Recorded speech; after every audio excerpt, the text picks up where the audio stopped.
Hi viewers, আমি মোহাম্মদ ইসমাইল হোসেন। আপনাদের সাথে আজকে শেয়ার করব যে হোয়াট ইজ এইচটিএমএল বা এইচটিএমএল কি সেই সম্পর্কে। ওকে, চলুন দেখি এইচটিএমএল কি। ওকে, ফার্স্ট অফ অল আমরা এইচটিএমএল কিভাবে আসলো সেটা জেনে আসি, তারপরে এইচটিএমএল কি সেটা জানবো, এবং তারপরে এইচটিএমএল এর কিছু সিনট্যাক্স বা ট্যাগ জানবো, এবং যদি সম্ভব হয় তাহলে কিছু আমরা এইচটিএমএল ওয়েবসাইটও ভিজিট করে আসবো। ওকে, তো ফার্স্ট অফ অল যেটা যাই সেটা হচ্ছে এইচটিএমএল এর ইতিহাস বা এইচটিএমএল কি বা কিভাবে আসলো সেটা জানি। তো সার নামে একটি জায়গা ছিল, সেখানে 1980 দশকের দিকে একজন বিজ্ঞানী ছিলেন। তিনি অ্যাকচুয়ালি সে সময় বিজ্ঞানী ছিলেন না, সে সময় তিনি ছিলেন একজন ঠিকাদার বা হচ্ছে বিভিন্ন প্রকল্পতে কাজ করেন, বাট এরকম একটা মানুষ ছিলেন যার নাম ছিল টিম বার্নার্স-লি। তো টিম বার্নার্স-লি 1980 সালে তার বেশ কয়েকটা প্রকল্প নিয়ে কাজ চলতেছিল। ঠিক সে সময় সে একটা প্রবলেম ফেস করে যে তার যে সাইটগুলো আছে সেই সাইটগুলোতে তার প্রতিটা একটা সাইড থেকে আরেকটা সাইড, একটা থেকে আরেকটা, আরেকটা থেকে আরেকটা, এইভাবে যাওয়া আসা করতে তার অনেক সময় যেমন ব্যয় হচ্ছিল, তেমন প্রত্যেকটা সাইটের আপডেট নিতে হলে তাকে অনেক কষ্ট, হ্যাসেল নিতে হতো।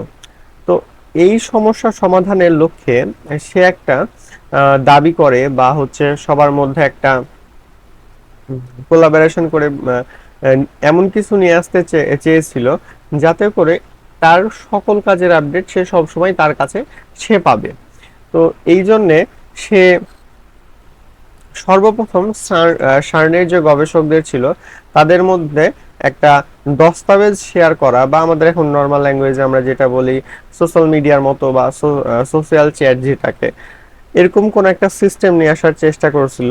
তো সেটার নাম সে দিতে চেয়েছিল ইনকোয়ারি প্রোটোটাইপ। ইনকোয়ারি প্রোটোটাইপ নামে একটা সিস্টেম সে প্রস্তাব করেছিল। ওকে, এরপর 1980 থেকে 1989 পর্যন্ত সে শুধু এই প্রস্তাবটা নিয়ে আসছিল, বাট সেই প্রস্তাব সম্পর্কে কোনো তারা অগ্রগতি করতে পারেনি। এরপরে 1989 সালে টিম বার্নার্স-লি একটা ইন্টারনেট ভিত্তিক হাইপার টেক্সট সিস্টেমের প্রস্তাব এনে একটি মেমো লেখেন।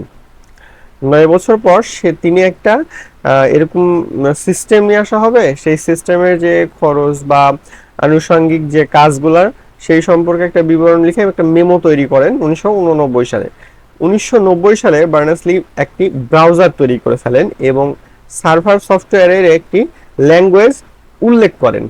যে তিনি 1990 সালে মেমো লিখার পরে 1989 মেমো লিখেন, 90 সে একটা কি করে, একটা নতুন সফটওয়্যার তৈরি করে যেটার নাম বা সার্ভার তৈরি করে বা বলতে পারেন ব্রাউজার তৈরি করে, এবং ব্রাউজারে রান করানোর জন্য একটা সার্ভারের সফটওয়্যার তৈরি করেন।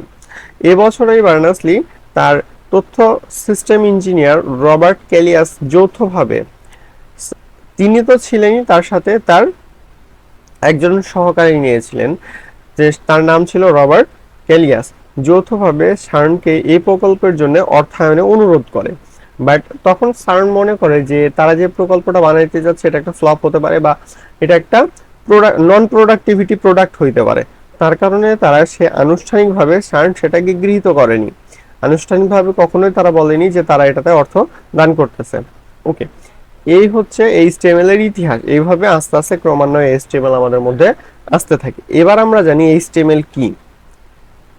ওকে, এইচটিএমএল হলো সহজ ভাষায় একটা মার্কআপ ল্যাঙ্গুয়েজ।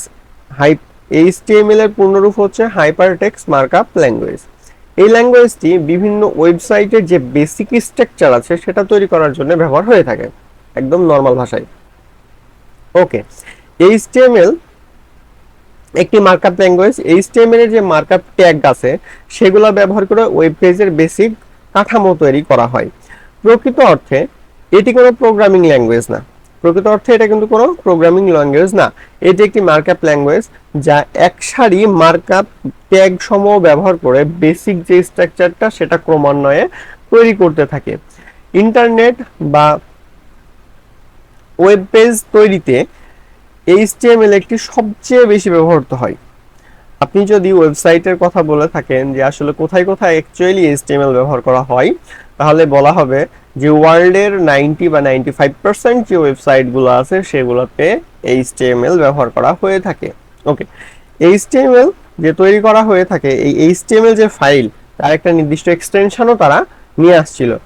যেমন ধরেন প্রত্যেকটা ফাইলের নির্দিষ্ট এক্সটেনশন আছে। যেমন আপনি যদি বলতে পারেন পিডিএফ, তারপরে MP4, MP3, তেমনি এটারও একটা নির্দিষ্ট এক্সটেনশন আছে। সেই এক্সটেনশনটা হচ্ছে .html অথবা HTML লিখতে পারেন আপনি, কোনো সমস্যা হবে না। এতে বিভিন্ন HTML ট্যাগ ব্যবহার করে বিভিন্ন ফরম্যাটিং, অবজেক্ট, লিঙ্ক প্রকাশ করা হয়।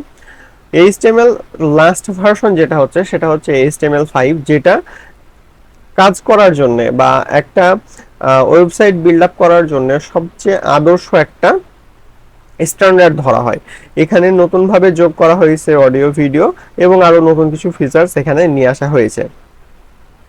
ওকে, এবার আমরা জানবো যে ট্যাগ কি সেই সম্পর্কে। কোড লেখার আগে ও পরে, কোড লেখার আগে ও পরে কিছু চিহ্ন সমূহ নির্ধারিত কিছু শব্দ ব্যবহার করা হয়, এগুলোকে বলা হয় ট্যাগ। অর্থাৎ আপনি যেই জিনিসটা এই ওয়েব পেজে দেখাতে যাচ্ছেন বা ওয়েবসাইটে দেখাতে যাচ্ছেন, সেই লেখাটা কেমন দেখাবে, কি কাজ করবে, সেই লেখাটার আকার কেমন হবে, সেটা অ্যাকচুয়ালি বাটন হতে চাচ্ছে নাকি ইনপুট বক্স হতে যাচ্ছে, এই যে এটা প্রকাশ করার জন্য যে সিনট্যাক্সটা ইউজ করবেন সেগুলোকে বলা হয় ট্যাগস। এই সিনট্যাক্সগুলো তৈরি হয় নির্ধারিত কিছু চিহ্ন এবং কিছু অ্যালফাবেটের মাধ্যমে। HTML ট্যাগগুলা এলিমেন্ট নেম এবং অ্যাঙ্গেল ব্র্যাকেট ব্যবহার করে তৈরি করা হয়। HTML এর যে ট্যাগ আছে সেগুলা এলিমেন্ট নেম এবং অ্যাঙ্গেল ব্র্যাকেট দিয়ে তৈরি করা হয়। প্রতিটি ভাষা লেখার জন্য নির্দিষ্ট নিয়ম আছে, যেমন তেমনি HTML ল্যাঙ্গুয়েজ লেখার জন্যও নির্দিষ্ট নিয়ম আছে। এই নির্দিষ্ট নিয়মকে HTML এর ভাষায় বলা হয় সিনট্যাক্স।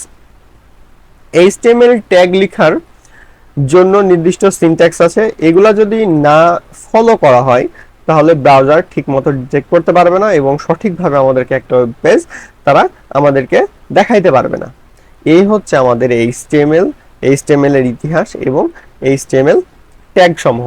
এবার আমরা দেখব কিছু HTML এর ব্যবহার সমূহ। আমরা এবার আমাদের যে কোনো ব্রাউজার থেকে ইউটিউবে যাওয়ার চেষ্টা করব। ইউটিউবে যাওয়ার পরে আমরা রাইট ক্লিক করব, রাইট ক্লিক করে ইন্সপেক্ট মেনুতে যাওয়ার চেষ্টা করব। ইন্সপেক্ট মেনুতে যাওয়ার পরে আমরা এখান থেকে ইনশিওর হব যে আমরা এলিমেন্টস ট্যাবে আছে কিনা। এই যে এখানে এলিমেন্টস ট্যাবে আছে কিনা। এলিমেন্টস ট্যাবে যাওয়ার পরে আমরা স্ক্রল আপ করে সবার উপরে চলে যাব। স্ক্রল আপ করে সবার উপরে যাওয়ার পরে আমরা খেয়াল করব যে লেখা আছে ডক টাইপ HTML। আমি আরো একটু জুম করে নিচ্ছি।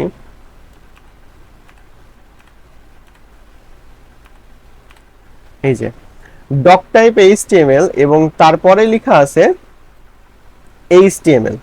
তার অর্থাৎ এই ফুল যে ওয়েবসাইট বা আমরা ফুল যে ইউটিউব দেখে আমরা এত পরিচিত ইউটিউব, সেই যে ইউটিউবটা দেখি সেটা কিন্তু HTML দিয়েই তৈরি করা আছে।